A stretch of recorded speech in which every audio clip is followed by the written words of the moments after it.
चलिए आज एक ऐसी लोक कथा में गोता लगाते हैं जहां बुद्धि एक भयानक अलौकिक खतरे से टकराती है। ये कहानी है डर की, लालच की और उस एक पल की जब इंसान की चतुराई किसी भी शैतानी ताकत पर भारी पड़ जाती है। जरा सोचिए, शहर से दूर एक सुनसान गोदाम जिसमें लाखों का धान भरा पड़ा है और एक चोर जो कोई निशान तक नहीं छोड़ता।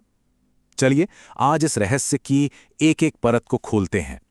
तो हमारी कहानी की शुरुआत होती है एक बहुत ही परेशान कर देने वाली चोरी से, जो 3 ऐसे लोगों को एक साथ एक ही छत के नीचे ले आती है जिनका शायद कभी मिलना ही नहीं होता। तो देखिए, मामला बड़ा ही अजीब है। एक गोदाम है जिसका मोटा दरवाजा और ताला सुबह तक बिल्कुल सही सलामत रहता है, लेकिन अंदर से धान की बोरियां गायब हो जाती हैं। मतलब जैसे हवा हो गई, ना कोई तोड़फोड़, ना कोई सुराग। तो सवाल ये उठता है कि आखिर ये चोर अंदर बाहर आ जा कैसे रहा है। गोदाम का मालिक महाजन अब पूरी तरह तंग आ चुका है, तो उसने चोर को पकड़ने वाले को 15,000 रुपए का भारी भरकम इनाम देने का ऐलान किया है। और उस जमाने में ये एक बहुत बहुत बड़ी रकम हुआ करती थी। यही इनाम इस कहानी को आगे बढ़ाता है।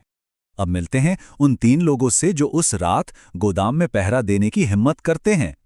तीनों ही अपनी अपनी मजबूरियों के चलते उस इनाम की तरफ खींचे चले आए हैं। पहला है हरखू, एक सीधा साधा चौकीदार। उसे अपने बीमार पिता के इलाज के लिए पैसों की सख्त जरूरत है।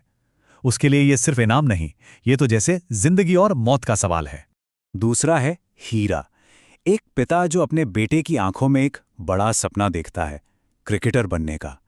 हीरा को पता है कि इनाम की यह रकम उसके बेटे के लिए शहर के सबसे अच्छे क्रिकेट क्लब के दरवाजे खोल सकती है।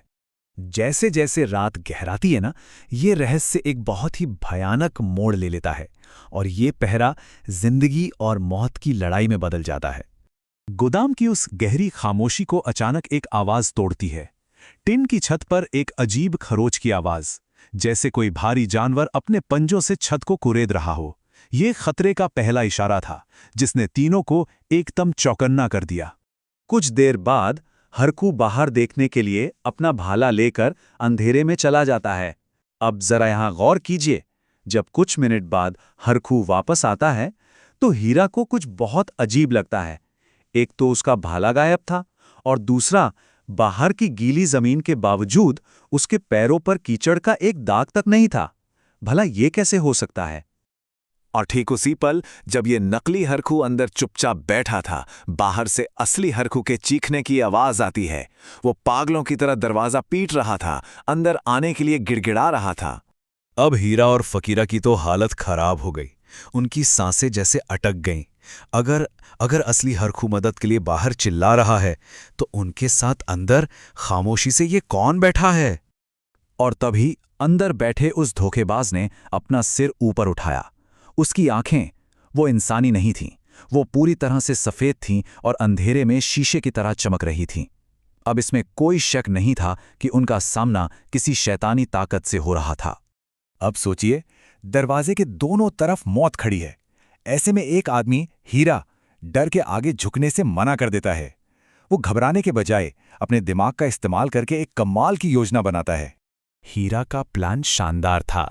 वो जानता था कि वो ताकत से तो जीत नहीं सकता, इसलिए उसने दिमाग का इस्तेमाल किया। उसने उस प्राणी के घमंड का फायदा उठाने और उसे उसी के जाल में फंसाने का फैसला कर लिया। अपने डर को छुपाते हुए हीरा ने उस प्राणी से बात करना शुरू कर दिया। उसने कहा, अरे फकीरा, डर मत, यही हमारा असली हरखू भाई है। जो बाहर चिल्ला रहा है वो भूत हैं।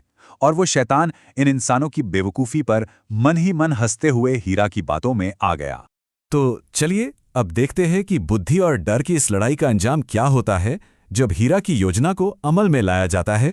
हीरा ने उस प्राणी को दरवाजे के ठीक सामने खड़ा होने के लिए कहा ताकि वो बाहर वाले भूत को दबोच सके। जैसे ही वो सही जगह पर खड़ा हुआ, हीरा ने फकीरा को इशारा किया, 1, 2 और 3। जैसे ही फकीरा ने बीम खींची, हजारों किलो वजनी धान की बोरियों का वो पहाड़ सीधे उस प्राणी पर आ गिरा। एक ही पल में उसकी भयानक हंसी दर्द भरी कराह में बदल गई और फिर सब शांत। तो आखिर ये चीज थी क्या? लोक कथाओं में इसे बहुरूपी के नाम से जाना जाता है।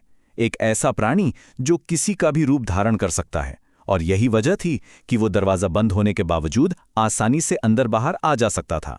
अगली सुबह जब बोरियां हटाई गईं तो उनके नीचे एक विशाल जंगली बिल्ली जैसा जानवर मरा पड़ा था। उसके पंजे किसी इंसान के हाथ जितने बड़े थे और आंखें पीली। तो आखिरकार धान के चोर का रहस्य सुलझ चुका था। तो इस कहानी से हमें क्या सीख मिलती है? जैसा कि हीरा ने खुद कहा, भूत प्रेत सिर्फ डरा सकते हैं, लेकिन वे ठंडे दिमाग से सोच नहीं सकते। जहां बुद्धि का इस्तेमाल होता है, वहां डर और शैतानी ताकतें दोनों हार जाती हैं। हीरा की बुद्धि ने एक खतरनाक बहुरूपी का तो अंत कर दिया, लेकिन कहानी यहां एक सवाल छोड़ जाती है। क्या वो वाकई सिर्फ एक जानवर था या कुछ और? इसका जवाब शायद हमेशा एक रहस्य ही बना रहेगा।